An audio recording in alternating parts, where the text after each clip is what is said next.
All right, everybody. Hopefully everything is working okay. Thank you for joining me on a Monday night for the live stream today rather than a Tuesday when we'd normally be scheduling it.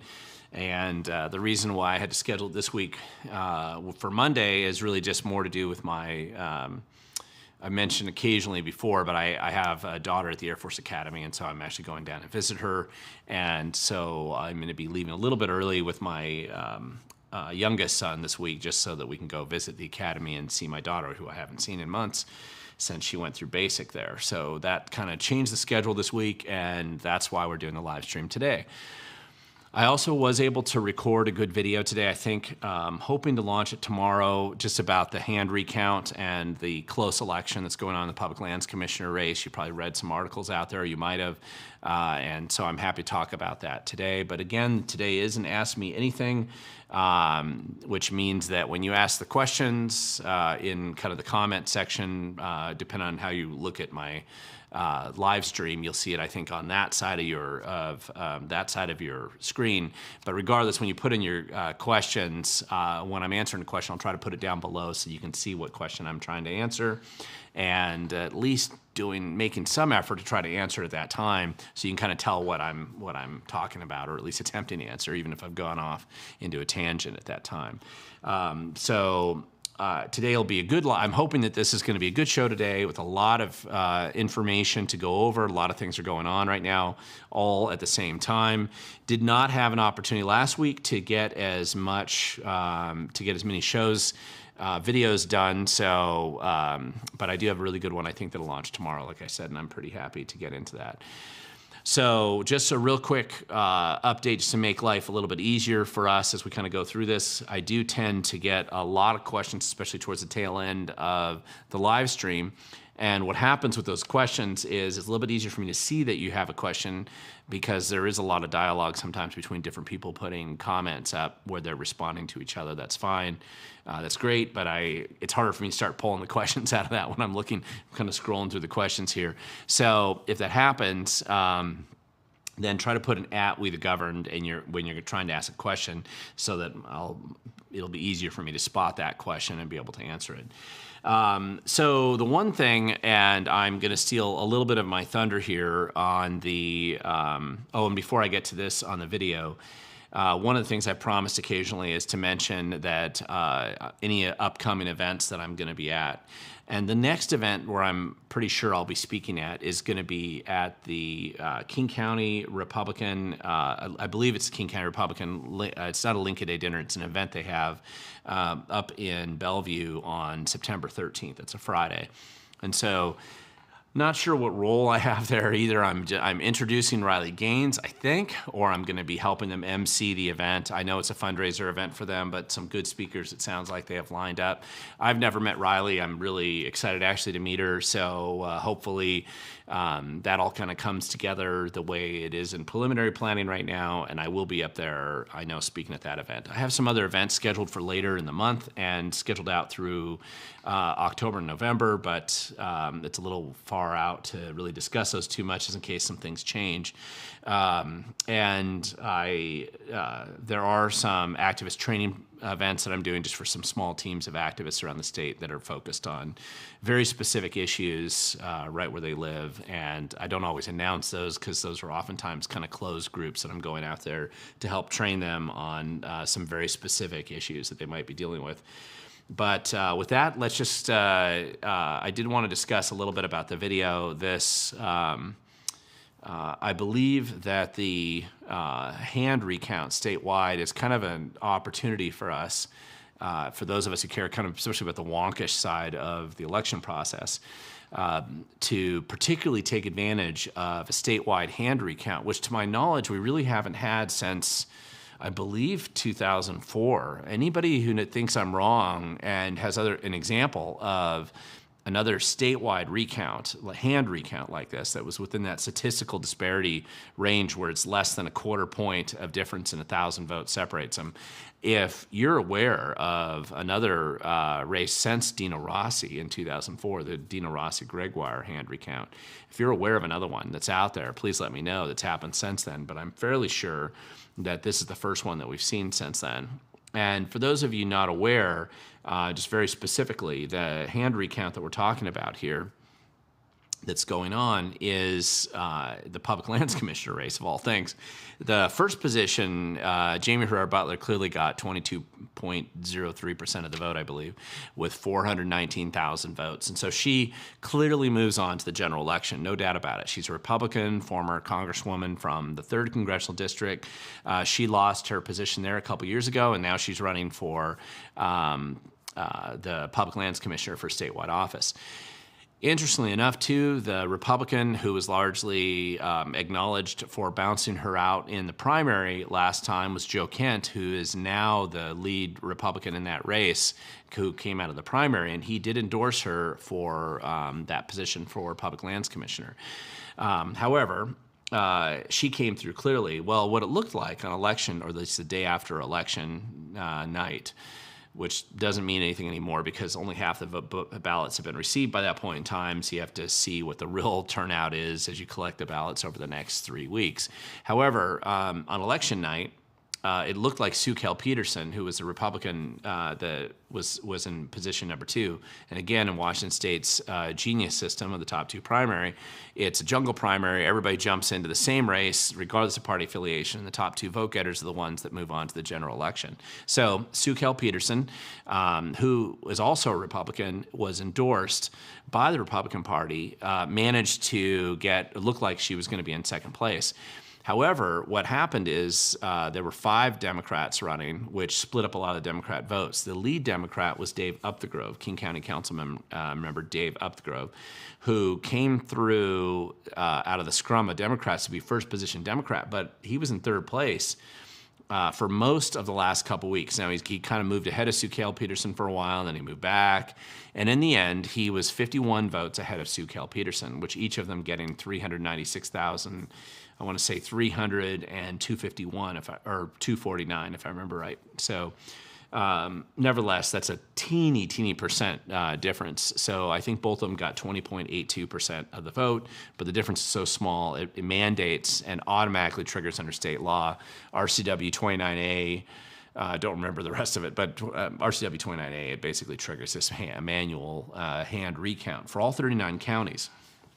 Now, why this is kind of cool from a wonkish standpoint is that we have an opportunity to validate the machine counting with a hand recount. And why that matters, I've been involved in a lot of hand recount processes in the past, usually by precincts on sampling hand recounts or some local races where the number of ballots are fairly small or it's really confined to a small geography. But for a whole statewide recount, hand recount, that's unusual. And so this is 1,900,000 votes or ballots that they're having to recount in all 39 counties. And so every county is gearing up for this hand recount right now, which is exciting because you essentially have already had all these counties count the ballots. And the question is, does a hand recount match up with a machine recount? That is important, and it matters because that's essentially a quality control feature of the machine count. And so from a wonkish standpoint, I love hand recounts. I like the opportunity. I'm glad that we have one. I do not expect there to be huge dramatic changes, but with a difference so small, there doesn't have to be much of a change. There are 3 things that stood out to me, though, and I'm giving away a little bit what my video is today. Number 1, there were a bunch of people who had put their their ballots in the mail, and the mail got delivered late. Postmarked perfectly on time. They were postmarked with plenty of time to be qualified as legal ballots, and they got there late. One example was 89 ballots in Walla Walla County, clearly postmarked before the 6th, so August 6th, which was Election Day, and they showed up a couple days after certification. So that means that they don't count. It's a reminder out there, and it's one I want to keep reminding people about. There's a reason why mail-in voting has all kinds of problems associated with it.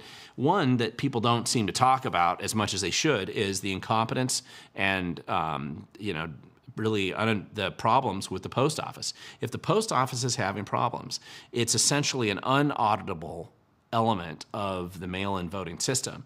There's no chain of custody. You just happen to stick it in your mailbox, and hopefully the postal carrier doesn't throw it in the dumpster or the ditch on the way home, and maybe it shows up or it doesn't. In the case of Walla Walla recently, those 89 voters were disenfranchised, and their vote didn't count, even though they did everything right.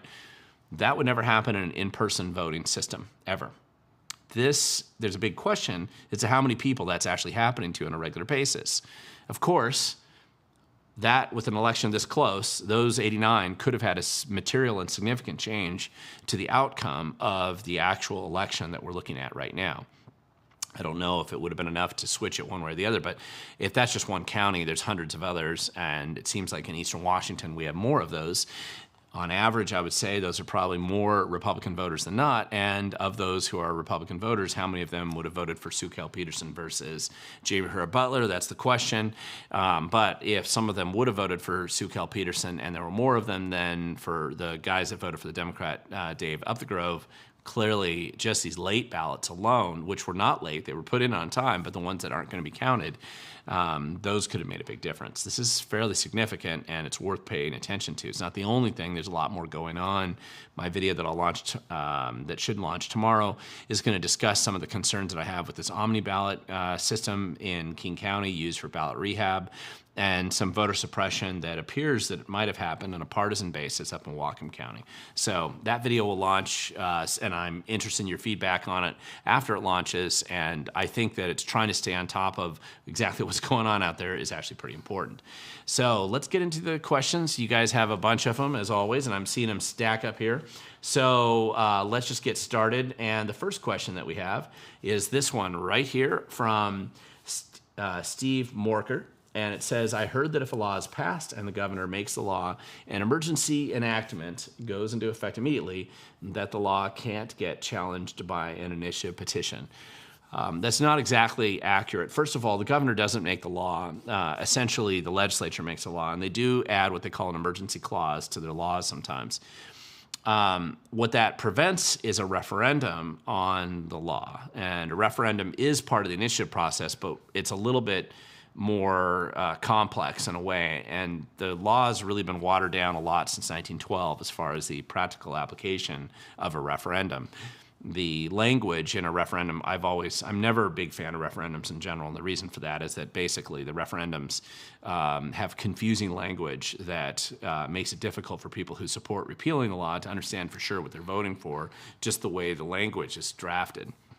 And so sometimes it works to our benefit, as I thought it did a number of years ago when they did repeal the effort to have racist quota systems in our state that the DEI crew wanted to get in, and then the Agents for Equality ran the repeal of that, the referendum on that, and they succeeded. That was R88, if I remember right.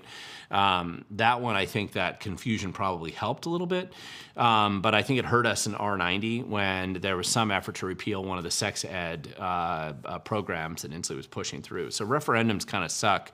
People tend to like them because you have a smaller threshold of signatures you have to gather in a pretty short period of time. However, I just don't think the system's great. But you're correct. The emergency clause that you've been told, that's really what the legislature puts in, and then the governor signs into law. So it's not really the governor making the law, it's the legislature deciding to do that. So what we have seen lately is that the Democrats, when they're in the legislature, put an emergency clause on pretty much everything that they know is unpopular so that people can't run a referendum. However, referendums suck anyway, and nothing prevents you from being able to run an initiative. It doesn't matter whether they put an emergency clause on it or not. Now, it could be that the way you draft an initiative, you have a little more flexibility in how you draft it, and that might give you more options. there's essentially two different initiative processes. One is an initiative to the people, which has a deadline, usually in early July, that comes up with, and it's a lot of signatures. Right now, the current number, and this is interesting, depending on how many people vote in the governor's race this cycle, that'll change what this number is going to be in future years. But right now, it's 325,000 signatures, roughly, that you have to get.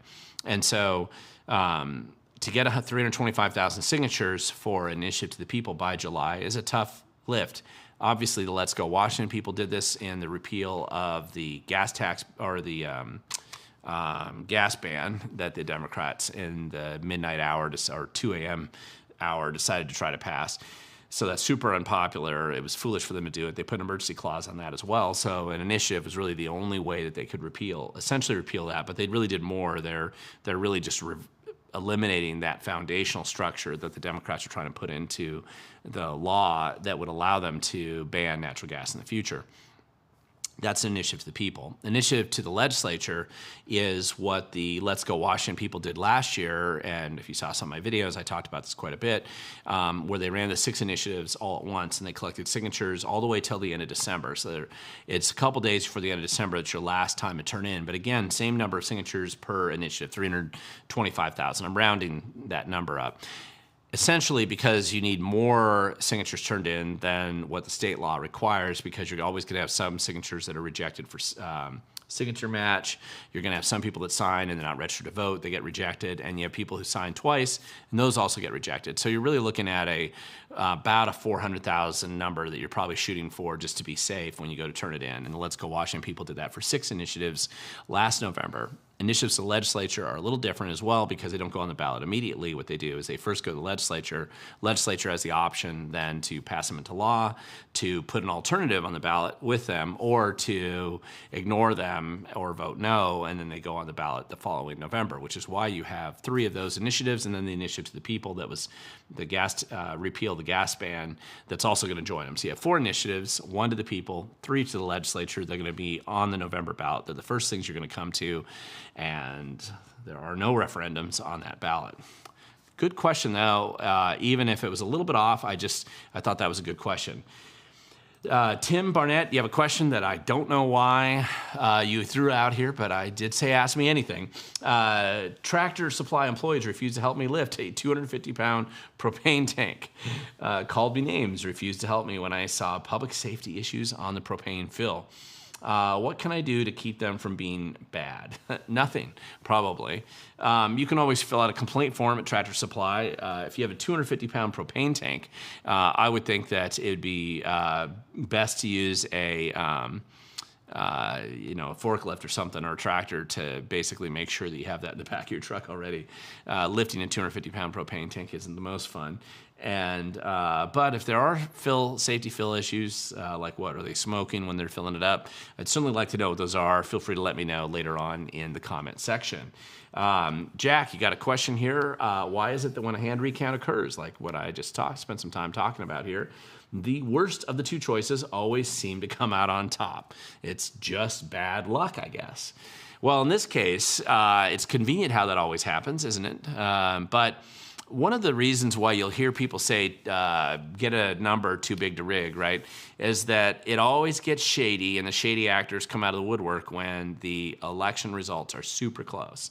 And when they're so close that even the littlest problems or screw-ups or corruption or dishonesty can make a huge difference.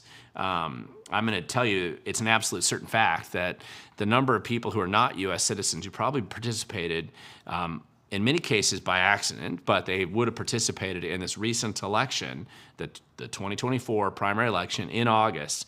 If you just remove the non-U.S. citizens from that election pool, then that would probably change the outcome of the elections that you're seeing here today. The problem is there's no effective way at identifying the non-U.S. citizens who are registered to vote and voted. You can find some non-U.S. citizens who will, the ones that are willing to come forward and tell you that they were registered to vote, usually against their will, or usually without them even being aware. If they got a driver's license, they ever had any contact with any government agency in the state of Washington, they pretty much always get registered to vote. I know there's some people out there still ignorant enough to believe, and I don't know why they do, to think that you have to be a U.S. citizen to be registered to vote.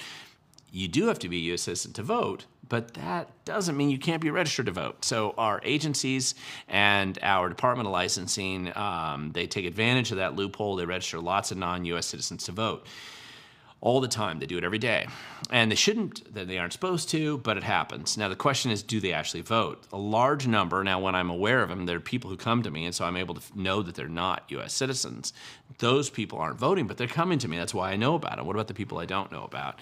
One of the problems of the Trump administration, this was before 2020, when they were contacted by myself and some other activists out here, we were looking to get lists of legal U.S. citizens, so H-1B visa holders, green card holders, et cetera, people who, student visas, other reasons for you to be in the country legally, but it doesn't mean that you're a citizen, so you still can't vote. How many of them are registered to vote? Probably the majority, but in order to cross-reference it, you need the list from the State Department, or it's really through Homeland Security. They'd have to release those lists. There shouldn't be anything super secret sauce about that. These are people here legally. You're not trying to hide some kind of secret status they might have in the country. But the Trump administration refused to release that information, so we weren't able to audit the voter rolls at the time. I'm hoping that that's, if you get a Trump administration in the future, they're willing to open it up to those of us who actually care about voter integrity, which exists almost exclusively now on one side of the political spectrum. It shouldn't, but it seems to be the way it is. So it would at least give us the ability to audit exactly how many non-U.S. citizens are being registered to vote, and hopefully clean up the voter rolls so that non-citizens are not registered to vote.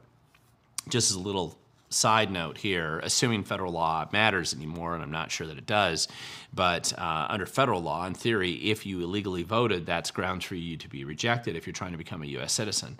So in many ways, assuming that law was actually enforced, which I'm pretty sure it isn't, but if it was and it meant what it said, then you'd have a lot of people who probably either accidentally or without malice, or somebody else voted for them even, participated in the election process, didn't mean to. I did know a Ukrainian citizen who was here who was told to vote by his teacher, and he did when he was young, and he voted even though it was illegal, and it was actually a potential problem for him when he tried to become a U.S. citizen. So these things do happen, and it's the kind of thing that we should have more transparency, not less. But the Democrats, without exception, in Washington State right now are attempting to do everything they can to conceal and hide everything related to elections and make it almost impossible to audit in any measurable, functional way. So this hand recount actually does give us an opportunity to dig into things. But if you took out the non-U.S. citizen voting factor, how much would it change? We don't know, but these are questions that many of us would like to know. There's a question here from Alex Brown. Thoughts on RFK dropping out of losing states to endorse Trump? Well, to be honest, I kind of, RFK and I don't agree on everything. I do appreciate his perspective on things like the vaccines and censorship and some other things. And even though I disagree with him on other policies, I don't want to have him censored. Censorship seems to be exclusively something that Democrats desire right now, and certainly big government types. And so that effort to push a censorship regime, it's funny, I never would have really thought the First Amendment would be the thing that separated the political parties right now so much in the way that it has. Historically, both Democrats and Republicans, or conservative and liberal folk on the political spectrum, used to pretend like they cared about free speech. And a lot of the free speech movement that started in Berkeley in the 60s, at least that current wave of the free speech movement, actually was more left-leaning, and there was alignment with a lot of the conservative groups at the time, but it just became the dominant feeling that the First Amendment was really important to everybody, regardless of your political perspective. And that has changed now, probably because the Democrat Party largely feels like they're in control of big government, or they support it, and any free speech out there potentially threatens the propaganda and the narrative that's being pushed by the traditional media, which also no longer cares about free speech because they feel like they control the organs of propaganda, and the last thing they want to do is have the peasants like you and I dare to question their narrative or expose them when they're corrupt and dishonest and trying to hide something. So this division is really an unusual division. Some people have said this is the election between the censorship crew and those who want free speech. It's not the only thing out there, but it's certainly a big part of, I think, what distinguishes the two camps. And that's why you had RFK endorse Trump more than anything else, I believe. The other thing is that, interestingly enough, one thing that was pointed out, I can't remember the name of the author that wrote this article, but he was talking about how the Democrat Party of today, which is so different than the way it was even 20 years ago, but the Democrat Party of today clearly is creating the Republican Party of tomorrow to some extent. I think they're this really weird program that they're putting together, and not having any policies of any kind for their presidential candidate, no elections for their presidential candidate in advance, this strange bait and switch when they were obviously covering up Biden's dementia and physical frailties and incompetence before, and then suddenly just getting the media entirely to come in with them and pretend like this is perfectly normal to just insert whatever other candidate that you felt like you need to replace him with.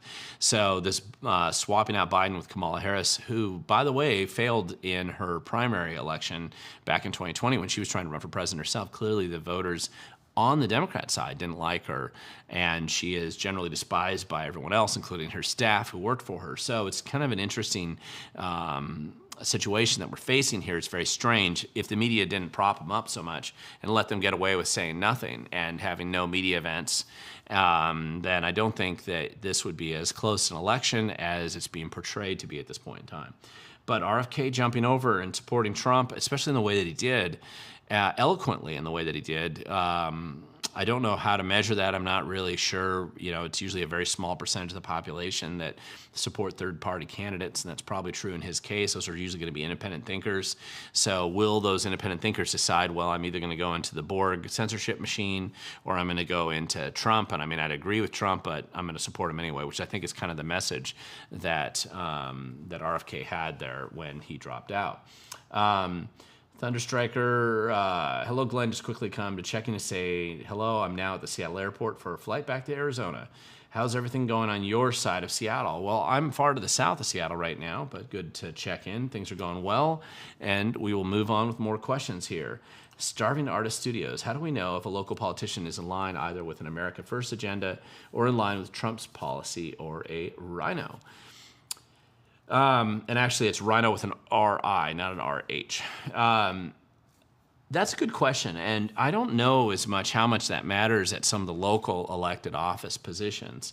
One of the things that I caution people about when it's between you're electing and voting for politicians is total purity tests are impossible and, frankly, irrational and unrealistic most of the time. There's key things that all of us have that would determine who we vote for.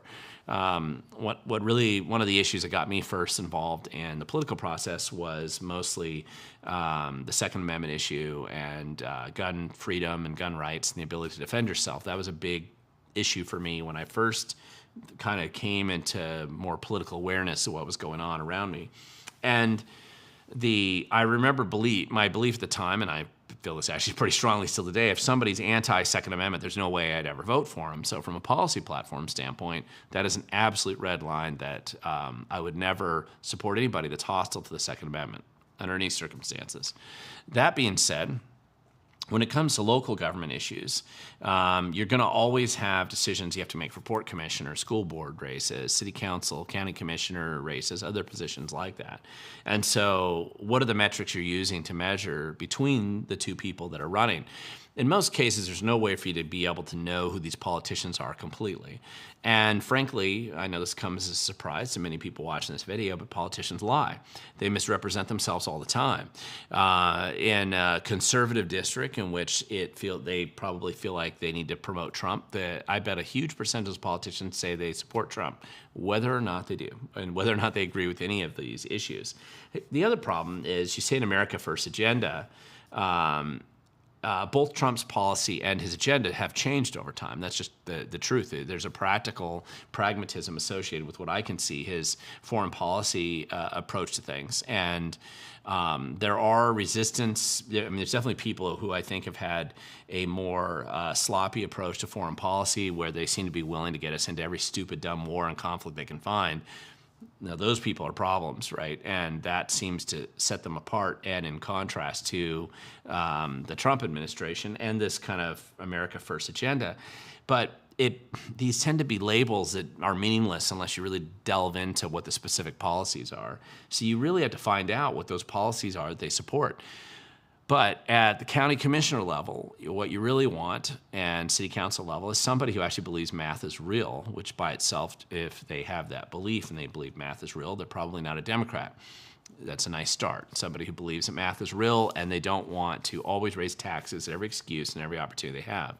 Perhaps somebody who actually reads the contracts that their county manager or city manager are trying to throw in front of them and are willing to reject some of them that are nebulous or kickback schemes to political insiders. That's a nice start. In the school system, you're going to want, I think, people who also believe math is real and actually believe that education matters, not some kind of stupid self-serving kind of virtue signaling DEI program or ESG program or whatever it is that's the flavor of the day, and experimental education and destroying your kids' future and their ability to read and write or have math. I mean, there's a reason why almost every measurable test score in Washington State's been collapsing for the last number of years, and it's the implementation of really bad policies. Well, I want school board members who can resist that and bring a prudent approach to how they budget in their school system. Otherwise, you're going to have a lot of them like Marysville that have nothing but bankruptcy to face in the future, or at least in their case, the state coming in, stepping in and changing things. And that incompetence that the previous school board members had, largely in Marysville, I believe, was a lot of the old historic contracts that they had signed that were unsustainable moving forward. Kent School District had the same problem. There's other districts that have as well. You want somebody to get in there who's aware of that issue. That's what I'm concerned about. I can't imagine that I would sit down and grill a school board member on whether or not they support an America First agenda in line with Trump's policy. I don't think that would be the question I'd ever have. However, there's also something that said when I ran for assessor's office back in 2010 in Thurston County, and this is talk about a wonkish, boring, and hated local elected office. It's going to be the assessor's office, which determines property valuations, which in turn affect your property tax levels that you pay in the county. It's one of those jobs. The reason why, a very wonkish reason, and why I was doing it very personal to me and my family at the time, because my dad had basically been appealing his property taxes in Thurston County for 10 years. And 9 years he had prevailed and had overturned his incorrect valuation that the Thurston County Assessor's Office had imposed on his property at the time. And so I ran on the platform because it seemed ridiculous. He would overturn it and then they would reset it to the wrong value, even though they just lost it year after year after year. So I ran on the program that even government should be able to get it right once every decade. That would be my highest aspiration for government, is just to do their job effectively and honestly once a decade. And that would be a significant improvement over what I saw Thurston County doing at the time. And I came close to winning. Thank God I lost. However, what I found is I was doorbelling. I actually liked campaigning. I still do. I kind of like campaigning. I love doorbelling, love meeting people. So I met thousands of people doorbelling all over Lacey, kind of that outskirts of Lacey, Tumwater area, and Olympia. So you meet a ton of people that sometimes agree with you, sometimes don't. There's really no way to know until you go to the door and you're talking to them. And I had several people. There was the one question that I was asked that had absolutely nothing to do with my office at all. Had to do with pro-life. Are you pro-life? That question would come up. I never had anybody at the time, I think this would change today, but at the time, the only people who'd ever asked that question were strong pro-life supporters themselves. And they would ask me, are you pro-life? And I would usually say yes, but I don't think that's going to have anything to do with the merits of whether I'm a good assessor. And so I started asking, because it was the most unrelated question that I would get the most commonly. I wouldn't say I got it every door, but maybe every 20 or 30 doors, I would get that question. It would come up a couple times on gun rights, and those were always, again, pro-Second Amendment people. But the pro-life question kept coming up. And so I finally asked somebody, I said, I've had this question asked me a number of times. Why would you ask me whether or not I'm pro-life? I'm running for the assessor's office. It's got to be one of the most boring, wonkish positions in the county. I'm determining property tax values. It doesn't really matter if I was pro-life or not because I wouldn't have any impact on that. So why do you ask? And the answer I got actually was a pretty good one. It made me actually rethink a little bit. And they said, or how I would, talk about these issues or even consider moving forward. And he said, listen, today you seem like a nice guy. You seem like a capable person. You're running for office, for the assessor's office today. But tomorrow, maybe you're going to run for the legislature. And if you're not pro-life, I want to make sure you have no political future because I don't want you in the legislature. And Not a bad answer to that question, actually. The other thing I found is that you can't do things like, again, to me, I'd had this question asked numerous times, and so I have 4 kids, and so my photo of my campaign, you could see my 4 kids, and so I remember one time I was like, look at the photo. I got 4 kids. They're all 3 years apart. They at the time they're pretty young.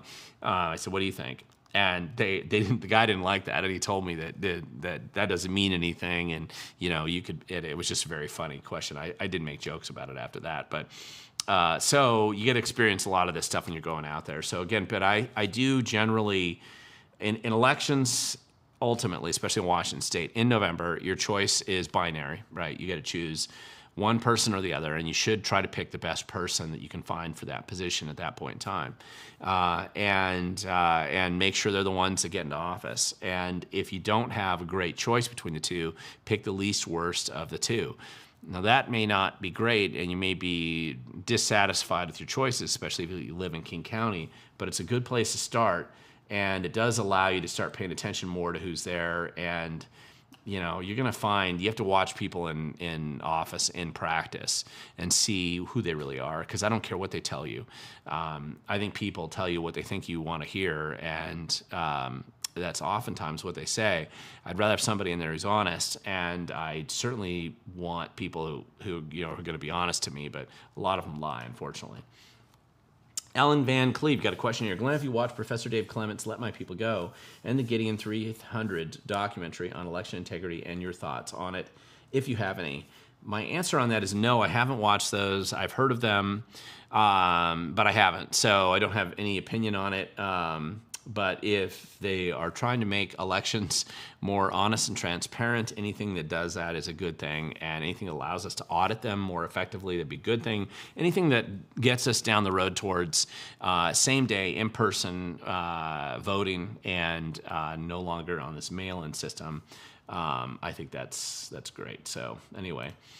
Average Geek Joe, what do you think, Glenn, of the PDC's constant denial of rulemaking efforts to deal with the low compliance rate? I think it's classic. The bureaucracy doesn't really want to do their work. That's the Public Disclosure Commission's a good example of this, and they hate it when the rest of us are paying attention. So I think we need to keep asking them to I think we need to keep pushing this rulemaking change. You wear down a bureaucracy over time. It doesn't happen instantly, and it won't happen on first pass. You just keep grinding away on it. I do think things eventually do get better there. I looked into the numbers. Presley, hey, Glenn, I looked into the numbers, and Reichert is going to lose. Well, I guess we'll have to see. Let's see. I don't think Sammy Byrd would have done any better, though. That's probably true. Secret Squirrel, this is a great question. Has anyone done a welfare check on Jay Inslee, or is he on a vacation at the spa? Inslee's always on vacation. He is, and this is an interesting thing to remember. When you have bad government and bad people in government, you sometimes have to make choices. Do I want the lazy, just self-serving, corrupt politician, or do I want the aggressive with an agenda politician that'll show up every day and just hurt us every day? He shows up at work. Well, given that choice, I'm usually going to vote for the guy, or I would prefer to get the guy in there who's lazy and just self-centered and corrupt like Inslee. I wouldn't want the more nasty, vicious type person like Ferguson. And that's kind of one of the ways you can differentiate between politicians when neither one of them is good. Inslee has been just a lazy politician, which to some extent has been a benefit, and a bit on the incompetent side, which is also a little bit of a benefit to those of us who care about freedom and liberty. It's not good for the state, for sure. He's not good for anybody except for kickbacks to his friends and feathering his own nest, but it's still worth being aware that I think that's the difference, and maybe we should have a welfare check on him and make sure he's okay. I did hear him coming out in opposition to the initiatives, though, since that's probably his post-governor plans, is to profit and get a job related to the climate change scam that's increasing the cost of our fuel right now for everybody in the state. That seems to be the kickback scheme associated with that, seems to be part of Inslee's future employment plans, whether it's a consultant or whatever his plans are post the governor's office. So that seems to be why he's engaged and motivated to fight over that issue. And on that, I've seen him recently, but you're right, I haven't seen him that much. Pat Caldwell, thanks for explanation of the hand recount opportunity. From Washington, visiting Montana. Happy I caught you tonight. I'm happy you caught me too, and I'm glad that was helpful. There's a question here. Presley, do you think Reichert should endorse Trump? I don't think it really matters whether Reichert endorses Trump, and I think obsessing on this in a state that's not going to vote for Trump, and frankly, it won't. Washington State's not going to vote for Trump. Washington State could vote for a higher rate for Trump than people would expect, but I don't see Washington State vote for Trump. If you're running in Reichert's shoes, that's probably not a beneficial endorsement from his perspective. The question that you have to ask is Reichert better than Ferguson in that position? And there is no other question, and it relates to the governor's office. One guy, Ferguson's the nastiest human that I think we could scrounge out of the political class and throw into that position. Now, maybe he's just so bad that he destroys himself in the course of his kind of rabid approach to his crazy policies. Maybe he's just so corrupt that his own corruption kind of takes him out. There's always that theory. But I would certainly much rather have Reichert in there as a change of pace than Ferguson, and anybody that thinks that's that somehow they're the same is insane. I mean, it means you're not paying any attention, and you're shockingly ignorant about the people that are, unfortunately, in that race, that you need to think this through a little bit more. We don't want Ferguson, and that's for sure. Let's see, TZ Burton. The GOP is suing Michigan for violating their election observer selection. 50 R's versus 2,300 D's. How is Washington balancing observers? Good question. And I saw that Michigan has different rules than Washington does when it comes to election observers. From what I understand, Michigan does. Washington's approach actually is far better. And generally, it is a county-by-county thing in the sense that the county auditor picks these different observers. One of the things I've noticed when I've gone in and looked behind the scenes and audited some of the auditors' offices around the state over years, and I'm very wonkish on this stuff. It doesn't mean I know everything, but I have spent a little bit of time digging into this. The counties that seem to do the best with the lowest amount of drama and chaos are the ones that do the best reaching out to the respective parties and recruiting an equal number of observers as best they can to not just come in and observe, but also fill some of their paid positions. I was in Cowlitz County a number of years ago, and I remember looking at there's a process when they first, after the ballots have been validated and they're in batches, where the envelopes are opened and they stack up and count the ballots, for example. On one side of the table were the Democrats, and on the other side of the table were Republicans. Now, these are paid positions, and they specifically would pay positions for each of these party people to sit in there. You could always hire supposedly nonpartisan people, which is always a lie, never true. Or you could just openly say, these are going to be Democrats, these are going to be Republicans, and each of them would check each other's work, right? Do they match each time? I thought that was a fair and efficient process for ballot counting in the election that I was observing at that time down there in that county, and I thought that kind of makes sense. The issue in Michigan is quite a bit different, but generally, under Washington state law, I believe they actually set up three different groups. It's Republicans, Democrats, and then sometimes supposedly neutral, which is not true, but League of Women Voters is sometimes put in there as like a neutral group to observe without being partisan. Of course, they're hyper-partisan. The League of Women Voters long ago lost any pretense at being nonpartisan. But anyway, that's how it goes. Let's see. Well, here's the question. How many points do you think Reichert will lose by? I don't think that Reichert's necessarily going to lose. One of the shockingly ignorant elements of people's observations in the recent election is the understanding the Democrat votes that went to Mark Mullet running for office. Now, one thing Mark was surprised by was the number of moderate voters in the state. That's what he said. But his 6% of the vote is not going to go to Ferguson necessarily. I would say most of that's actually going to probably go to Reichert in opposition to Ferguson. One of the things that people are continuously underestimating is the number of Democrats that Ferguson has offended, assaulted, verbally or threatened in the past behind the scenes. And I think that lack of understanding is one of the reasons why people were a little bit surprised at the low number that Ferguson got in the primary. If you're the leading candidate getting below 45% in the opening round when you've spent way more money than everybody else in this race combined, there's something wrong with you. And Ferguson has a lot wrong with him. And that's why I think that Reichert has a chance. He does have to run a good campaign. He can't have clownish consultants screwing up, which they seem to like to do, especially on the Republican side of things. And you have to run a serious campaign. You can't have the clowns running the show. So we'll see. And it's a weird cycle, so it's sometimes hard for me to figure out how. It's very hard to predict some of these things, exactly how they'll come down. Alex Brown, let's say in a perfect world, all the ballot initiatives get into law in November. What can we expect to see from Democrats in response? Or what can they even do about it? Any trickery? Yes, there's always trickery. Here's what I would expect. There will be legal action on these initiatives if they pass. And I'm assuming that they'll probably pass. All of them actually poll pretty positively. Most of the legal trickery has already occurred. The efforts to try to shut them down, threatening signature gatherers, attacking Brian Haywood, all the games that they've been playing now for months in this whole process, they've kind of shot their wad on most of those now. And so now they're into this final phase. They'll run a multi-million, probably about a $30 million campaign attempting to defeat the initiatives of the ballot box. They got a lot of help from Bob Ferguson in this process, where they created these personal impact statements to try to convince people that it'll be the end of bluebird butterflies, sunshine, and blue skies if they pass these initiatives. There's a little statement like that ahead of them.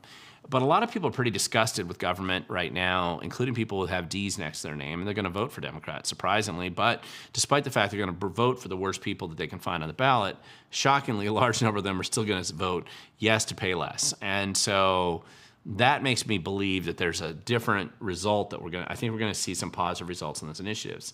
The first thing that they'll do is some people file challenges to them afterwards. And that's where, unlike in the Tim Eyman case, interveners and people get involved in the election, the legal side with Let's Go Washington people have the ability to make a difference when they go before judges. And again, these have been heavily legally reviewed. Maybe 7 or 8 attorneys have reviewed them all, I'm sure, before they got to this point in time. But there'll be fights. That'll be one. The second stage will be what the legislature does when the piggy bank has been pulled out and they don't have as much of your cash to squander on their self-serving kickback schemes to their supporters. What they'll probably do is try to come up with new self-serving kickback schemes and try to couch them in different ways to make them more sellable to the people. But remember, financially, I'm not sure where the economy is going any more than you do, but my gut tells me that people won't feel like they're in a better shape moving forward. We've been through this before, and I've seen, including Democrat legislatures, decide sometimes that maybe they shouldn't just be the most wasteful group of people you could ever put in a room together, but sometimes they can't support every kickback scheme that they want to. If that's what happens, but we'll see. Those are the 2 levels, legal first and then new legislation second. Let's see. Jason, I already spoke about this a little bit earlier in the show, and I got a video coming out on this topic. What's your thoughts on how close the Lands Commissioner race is, why this race has so much interest? Well, I actually think it's a little bit of an accident that they actually had, that it got as close as it did.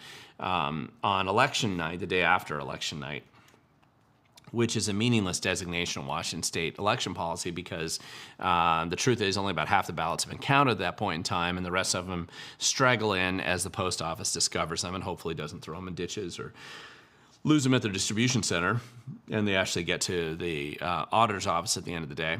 And so what happens is when you have something as close as a public lands commissioner race clearly was, because on election night there were only about 5,000 votes that separated Sue Kell Peterson and Dave Epthgrove. As that closed, went back and forth, kind of went back. It was kind of interesting to see how close it is. And without repeating myself from what I said earlier in the today's show or on my video that'll be coming out, the reason why it's got so much interest is that, to my knowledge, and somebody can correct me if I'm wrong, but I think this is the first hand recount that we've had in all 39 counties since the Gregoire Rossi election in 2004. So this is a big deal. It's worth the audit function that we're going to get on some of the machine counts. I want to see how things change after this, or where there's discrepancies and why those discrepancies occurred. And the real attention, of course, is going to be put into places like Whatcom and King, as I discuss in my video coming out here pretty soon. TZ Burton, the post office can tell D's versus R ballots, the barcode on that envelope.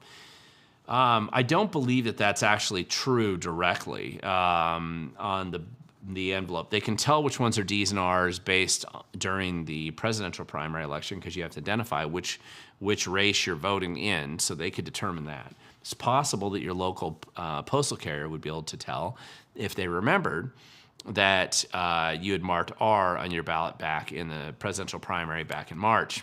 Maybe, if they could remember that. And they might. Postal carriers, when I've talked to them, said they generally have a pretty good sense of political affiliation of the people that they go, whose houses they go to. By the way, so does your garbage men, and so do your neighbors usually. So they generally can, people can make assessments over a period of time of where you land on the political spectrum. Now, that shouldn't matter in an election process, but it does happen. This is, again, the one reason why I'm going to continually repeat for the rest of time, as long as we are stupid enough to have an all-mail-in voting system in this state, that you shouldn't trust it to the post office. I would make sure you have your ballots filled out, and because we allow ballot harvesting, all your neighbors and friends and everybody else get those ballots together and go hand deliver them directly to the auditor's office. If you can't deliver them directly there, you can deliver because it's too far from you or something like that. At least put it in a drop box so it's collected in that process. There's at least some kind of an auditable process once it's there. The post office is a random guess as to whether your stuff's going to get there. Most of the time it does. Sometimes it doesn't. And so that's one of the reasons why I'm going to be, that's why I'm going to continually say that for people, because that's what you should do.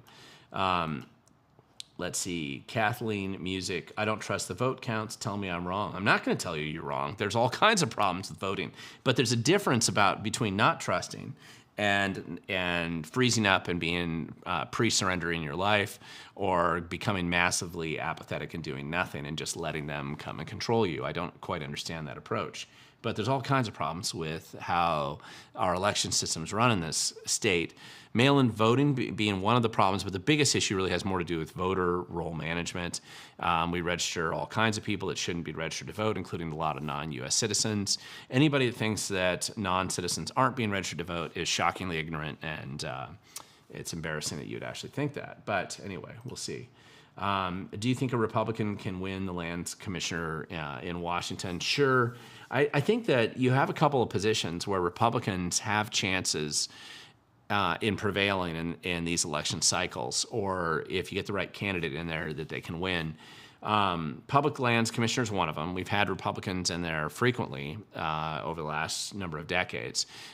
We haven't had one in there since 2008, if I remember right. I might be wrong on that, but I believe that that's the time frame that we haven't had one in there, but we've had them in there before, oftentimes for decades at a time. Partially it's because Republicans, unlike the Democrat candidates that they've lately put up, usually don't want to destroy all the forests with forest fires. And that's a real big contrast, because they're willing to manage forests, not just let them decay and then burn up and destroy everything. Democrats seem to approach the let them decay and destroy everything. And to save the environment, first we have to destroy it kind of attitude.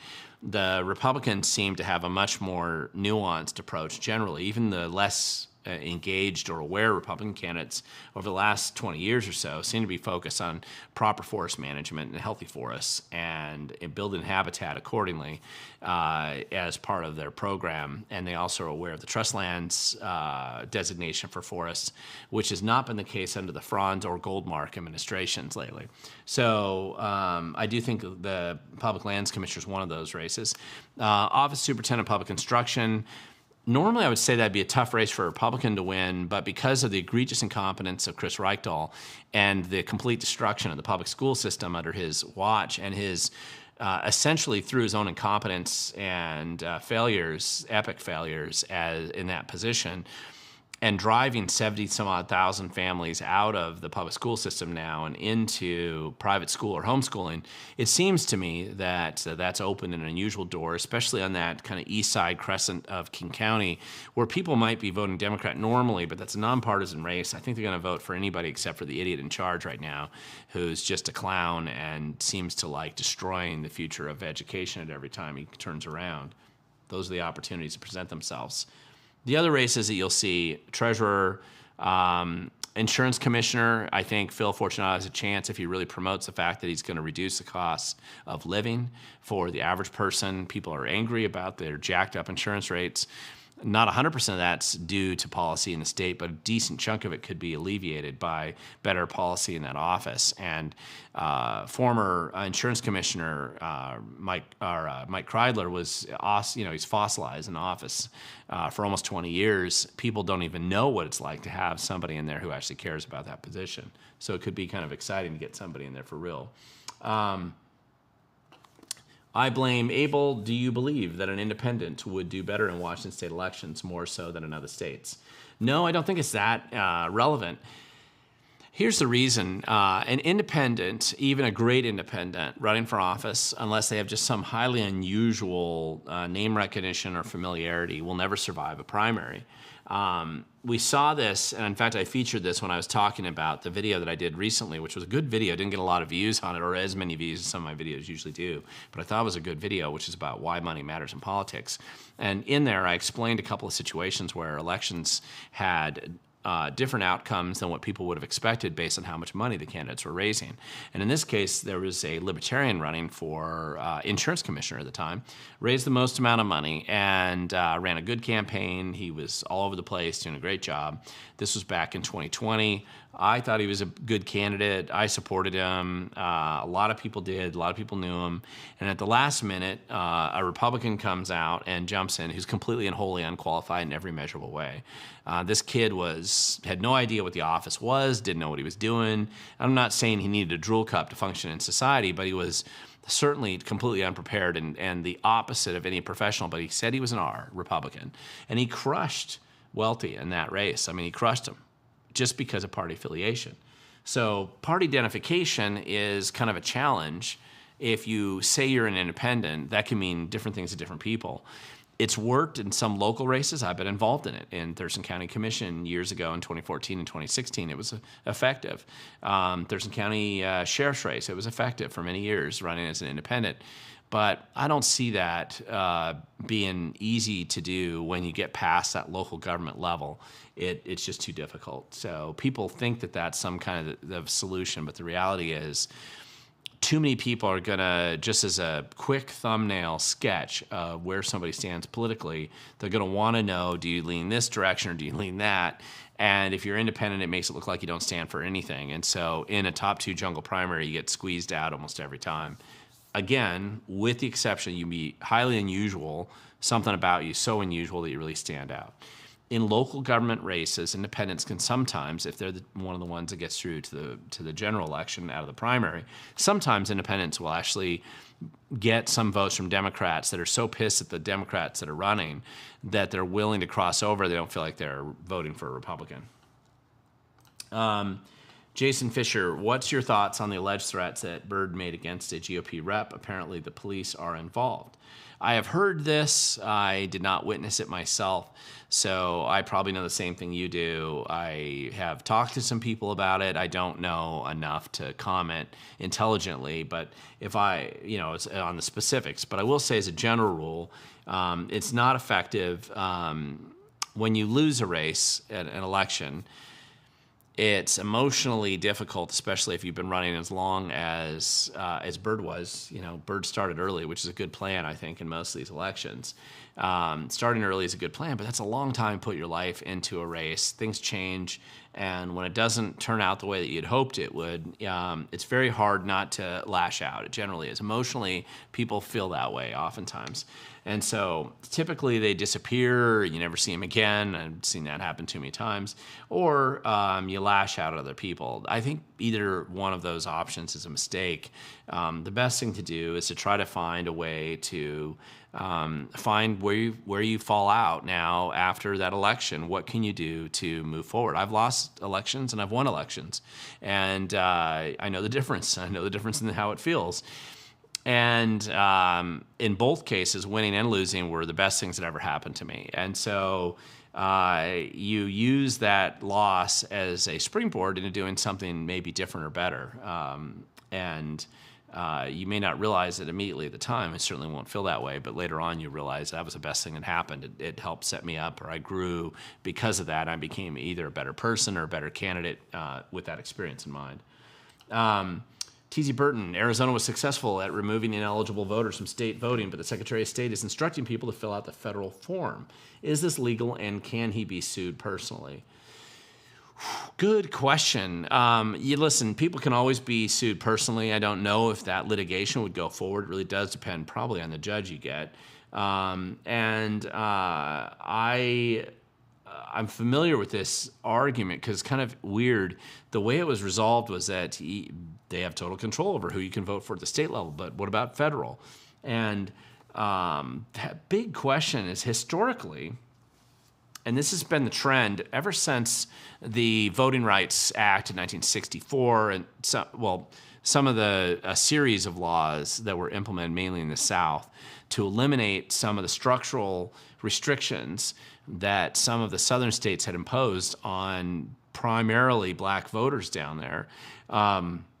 It really suppressed their voter turnout. One of the games and the scams that existed in the voting system in the southern states and in big cities like New York and Chicago and Detroit had been this attempt to fluff the voter rolls with a bunch of people that don't exist or not clean them up. And it was recognized by the federal government back in the 60s as a civil rights movement to go in and clean up those voter rolls so that there was less room for corruption moving forward. And that was the move. And so generally you had a lot of more what we would today consider liberal-leaning or Republican-oriented people at the time going in to clean up voter rolls. And that was considered a good thing. And it was considered helping to restore the franchise of people that were disenfranchised by a system that had been corrupted against them, and especially in the South. What's weird now is that if you try to do that today, try to clean up the voter rolls, people will attack and say you're being racist, even though the same problem exists today, where unclean, corrupted, problematic, unvetted, screwed up voter rolls serve the same function today that they did in post-Reconstruction South, which is a way to suppress the disfavored minorities politically in your community. In that case, they were mainly disfavored Republicans or black voters in the South, and having a corrupted voter roll was all part of that process. If you ever go back and look at the Colfax massacre, and I believe that was in Missouri. I'm hoping I remember the right state there, but I'm pretty sure that was in Missouri back in early 1880s, if I remember right. That was really what that started with, where they massacred all of the Republican voters in that who had gone in there to look at voter rolls. They were black, freed slaves. Few white Republicans were involved, but it was mostly black, freed slaves that wanted to make sure that they could audit the voter rolls. And former Confederate soldiers surrounded the courthouse, got them all to surrender because they brought up a cannon. When they came outside, many of them were massacred by the former Confederate soldiers in that process. It was all over elections. And it was a case that Republicans were furious about at the federal level because here they just fought a civil war to restore freedom and rights. And so there was a big constitutional case. And shockingly enough, this horrible Supreme Court decision that came down at the time prevented them being the federal government from resolving that specific issue there. And as a direct result, the Colfax massacre was largely viewed as the end of the Reconstruction era and kind of the downward spiral for individual freedom and rights in the southern states as it applied to Republican voters down there, formerly maybe freed slaves or any other hapless Republican who happened to be down there trying to make a difference. A lot of them were killed at the time. There was a lot of political violence back then. And now, of course, if you try to clean up the voter rolls, the Democrats, once again, who are in charge of this process, they seem to be fighting against it, using every game they had, just like they did back in the post-Reconstruction South. Alpha Charlie Tango, DEI is good, right? Yeah, DEI is terrible. Diversity exclusion, it's such a scam. And I usually call it diversity. It's usually DIE, diversity, inclusion, equity, diversity, equity, inclusion. It's all the same. It's one big scam. It's essentially a racist program that leftists do to push through kind of a Marxist scheme on things. But we can get into full details on that another time. There's a bunch of questions up here, so I'm going to try to get through as many of them as I can. PJ Finster, a question here. Thought maybe you would know the answer to this. How do we abolish the Electoral College? What can we as citizens do to initiate that? Well, I don't know that you're going to want to abolish the Electoral College. It's funny that the Electoral College has been demonized so much around the state, mainly by Democrats, because what the whole theory behind the Electoral College, and there's some truth to this, was to ensure that regardless of where you lived in America, you at least had some kind of a say in the elected president who gets elected. Otherwise, the president's just going to simply focus on 7 or 8 high population states and some cities, and then screw everybody else. That's essentially the concern that they had. This was a concern all the way back to the founding of the country, when you had big states and little states. And so the idea was the Electoral College still forces you as a presidential candidate to go around and campaign in as much of the country as you can, and give you at least a little bit of distribution depending on where people live. They have to support you enough that you can be elected. And otherwise, you're just going to have elitists that live in just a couple cities simply elect your president from here and forever. So that's the value of the Electoral College. If you want to abolish it, you're going to have to change the Constitution. That's no easy step, because a lot of the states would be opposed to being just completely disenfranchised.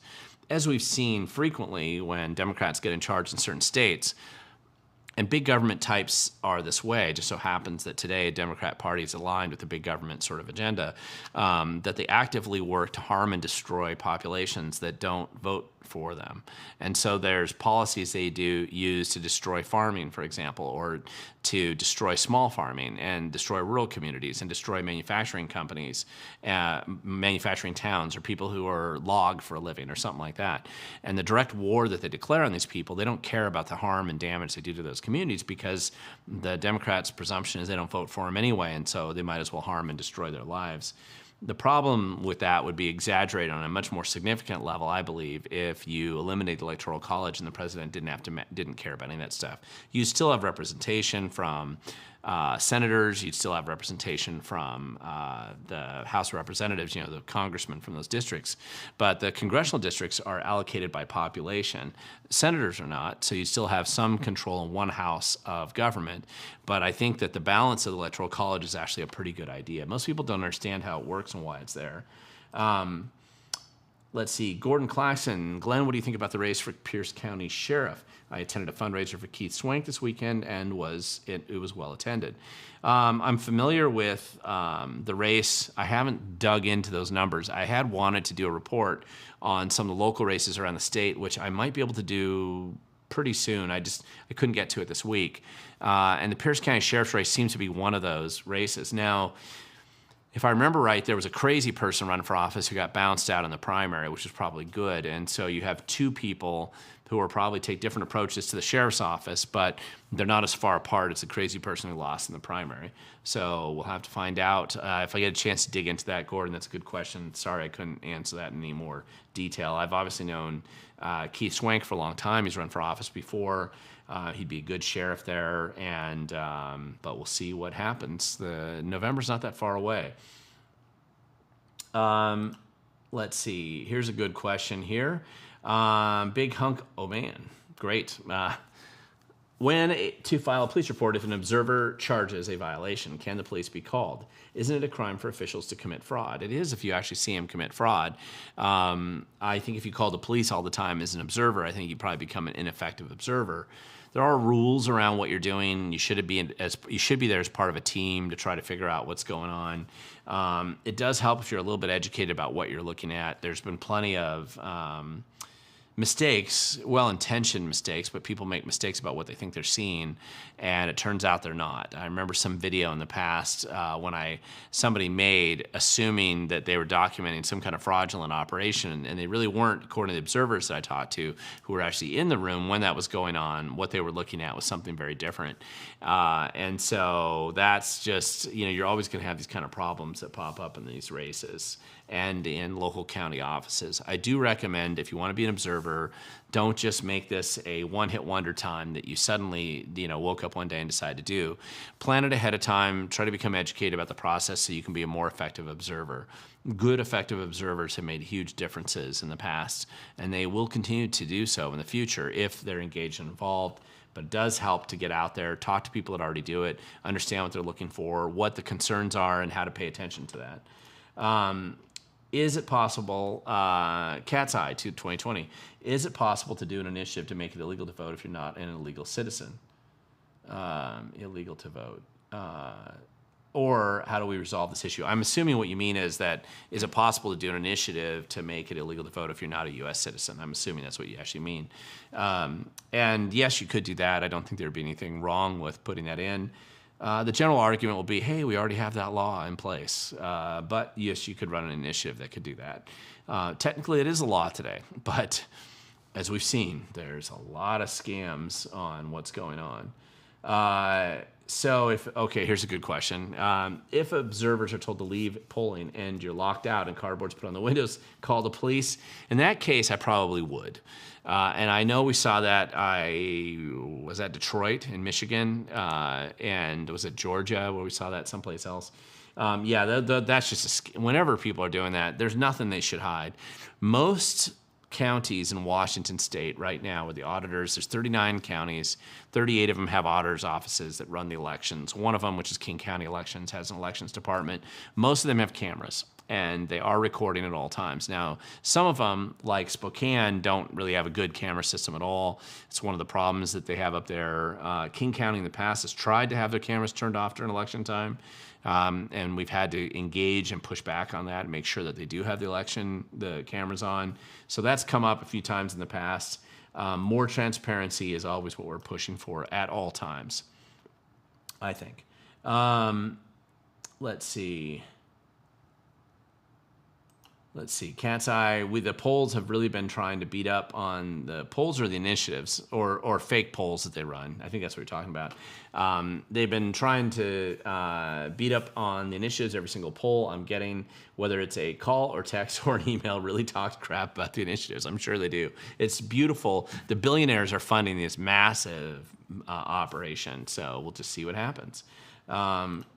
Let's see. What would be your recommended route to young people who want to be involved in politics? This is from I Blame Abel. Good question. It really depends in what way you want to be involved in politics. I think being an observer, like going to local government meetings initially, and I know it may sound boring, but it can become more interesting the more educated you are about what's happening. And working with a team of people to compare notes on what they observe in these meetings, that's a good place to get started because everything that happens starts at the school board, city council, county commission. These are the things that really affect your day-to-day life. And so that's one of the places I would start. Going to political parties is okay. It really depends on, and that's an okay place to start a little bit too. One of the challenges with political parties is that some of them are highly dysfunctional.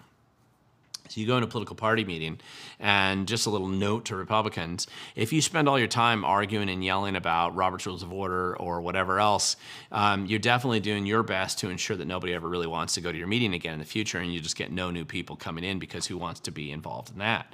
It's boring, and it's kind of a mess. Same thing if you have a Democrat Party function and you're going there and people are arguing about their pronouns and who misgendered who in the last Facebook post, which I've sent people to, and they've witnessed these meetings the same way. Interesting enough, a number of years ago, Dwight Pelz, who was the former chair of the Washington State Democrat Party, was putting on a function at the Washington State Democrat crab feed where they train their activists annually every year. At least that's what they used to do. And I sent a bunch of people there to record the presentations that they had because I was interested in hearing what he had to say. And Dwight Pelz actually gave a great presentation. I recorded it at the time, and I haven't been able to find that audio file at all, but it was actually a really effective presentation that anybody who's involved in the political party process should pay attention to, which is how not to have boring meetings. And the funny thing is, every mistake that he described is exactly how the majority of Republican meetings are run in the state. They're designed to drive people out, bore them to death, and prevent them from ever wanting to be involved in the political process again in the future. And a lot of Democrats run their parties the same way, obviously. Otherwise, this guy wouldn't be putting on this presentation. But he actually did a really good job in a very short period of time explaining how to make meetings more interesting for newcomers so that you expand your impact and affiliation of people who want to be involved in your party. And what you do is you have events that are interesting, good speakers, interesting topics, not long drawn out 2.5-hour marathon sessions, socializing, food. Usually he emphasized alcohol, of course, but nevertheless, something that makes people feel like they learned something, they're glad to be there, and it was an interesting event.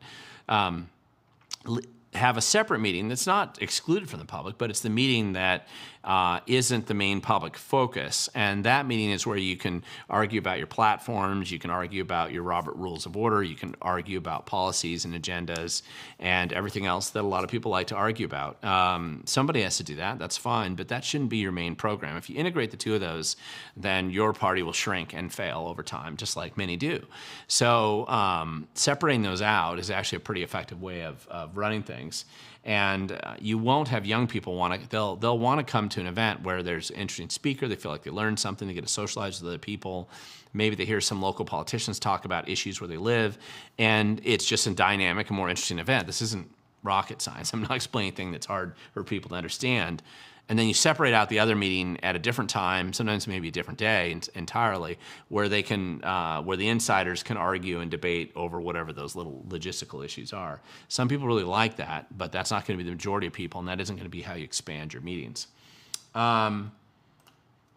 Let's see, Joey K. Thoughts on Pierce County this election? Any chance of the county going red, at least partially? And the answer to that is yes, there is. Remember, your county's elected, Pierce County's elected a variety of Republicans countywide multiple times in recent years. So it's no big surprise if Pierce County's red, frankly. Now, obviously, the eastern part of Pierce County is much more red.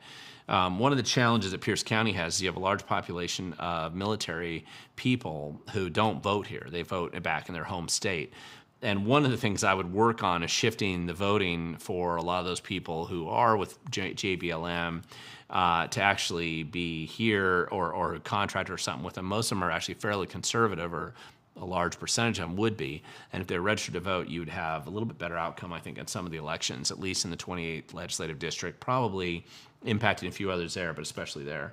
$3 billion a year to illegals for food stamps from Washington state taxpayers, ? I don't know if that's a true number. You've said that, but I don't know where you're getting that from. How many people do you think that represents? And are they all voting? They're all registered to vote. That doesn't mean that they're voting. Nobody really knows how to go and audit that, because you can't actually distinguish whether somebody is a citizen or not. Used to be about 15 years ago when this issue first came up and we were dealing with electoral clean up the voter roll issues, kind of that post-Dina Rossi race. One of the things we did is we looked at the jury rejection process, and that is that a perfect way to reject your jury duty would be to say, hey, I'm not a U.S. citizen. I'm sorry, you elected me you want me to be on the jury, but I'm not a U.S. citizen. And so when they do that, obviously they're registered to vote, because you can't be in the jury pool unless you're registered to vote. And so that list was given originally to the auditors and saying, listen, you need to clean these voter rolls up. So, of course, what did they do? They decided to make it illegal to discover who, or make it subject, so it won't be subject to the Public Records Act, people who reject jury duty because they're not a U.S. citizen. Interesting way of keeping things super secret. So anyway, I just think that's kind of funny. Here we go. Last couple questions, because I know I'm running out of time here. Gregorius Greg, do you think Kennedy withdrawal can help Dave Reichert? Could. We'll have to see. I think it might, especially that crossover endorsement. That might help a little bit, but it's hard to measure that, especially in our state. Star Dante, here's a question here. AG's office priority questions for job applicants, chosen name and preferred pronouns. Of course it is. But yeah, you got to keep up with the Joneses, and there is no other priority higher than that, of course. All right, guys, with that, that's my last question for the day. Real quick, just update here. Want to let you know I'm not sure next week on how I'll be able, because it kind of depends on when I come back to the Air Force Academy from seeing my daughter there. So I'm not sure which day I'm going to be able to do a live stream next week, or even if I can have one. I will try to let you all know in person. It's always look for my video, which should be coming out tomorrow, I'm hoping. And hopefully I did a good job covering the issues related to this recount that's going on right now in Washington State. And I will give you a further update on some of these other speaking engagements and other places that I'll be at. I'm looking forward to hearing your feedback on that and on the video that'll be launching tomorrow. Thank you guys so much for watching. I hope that this was a helpful show for you. Hopefully you got some of your questions answered, and we'll see you next time.